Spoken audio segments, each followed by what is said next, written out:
of course, that makes us feel more at home as well. And to the fact that jazz, improvised music, which can be abstract,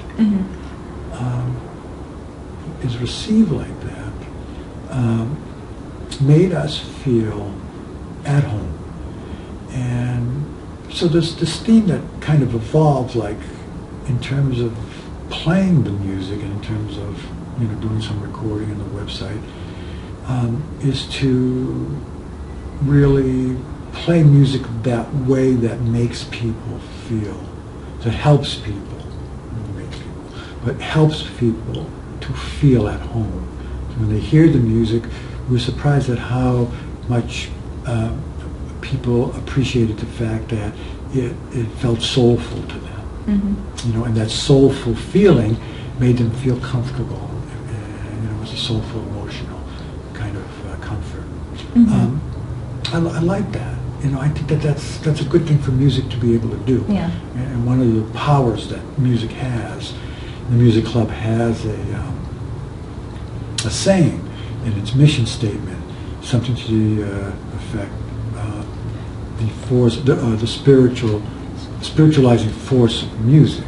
And the interest here is that there are it's the Bible Belt, and there is so much devotion here, and so many churches, and so many people who are associated with the churches, and are very, very devoted in these, the people we meet in there.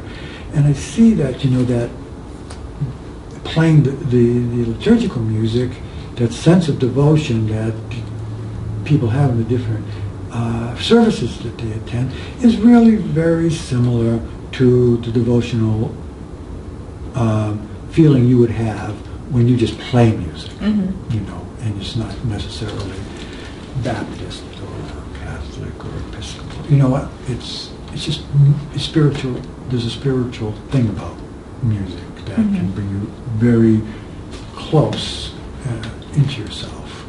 And so touching that place, I think that's a very human place to be. And the beauty of music is that it's a language in its own right.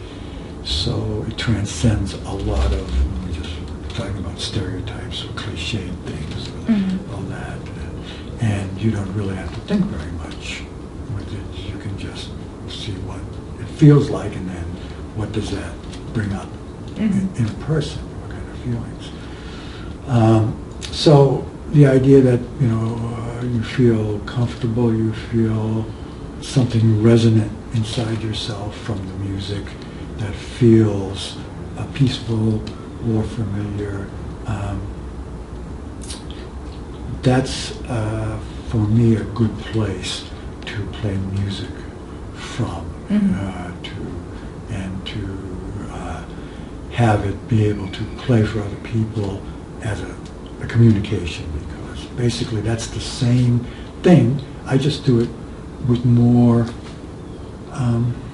notes now. Or maybe I do it with less notes now, actually, but I just do it with more experience now than I did when I was 9 or 10 years old. It was that thing that drives this whole thing.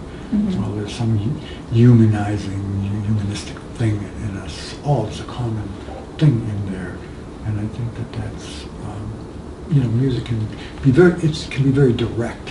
One of the things that can be very direct in there, and so for me, playing music is like, well, I get constantly exploring that place. To me, aside from any religious overtones or connotations, that's a spiritual place. I always has been. I just call it by different names at different times. Yeah. So I think that that's a universal kind of place. So if I can touch that in myself when I play, and I can produce a sound, and I can be true to that place in myself, where I'm playing, spontaneously what I'm hearing, improvising at the time, and I'm just going spontaneously with the music, and so I'm in conversation, so to speak, with something of myself, I'm also, see, I'm in conversation with other people as well with the music. So that's a very interesting place. It's a very spiritual kind of place. I think it's, there, especially now, you see the amount of divisiveness that exists, and I think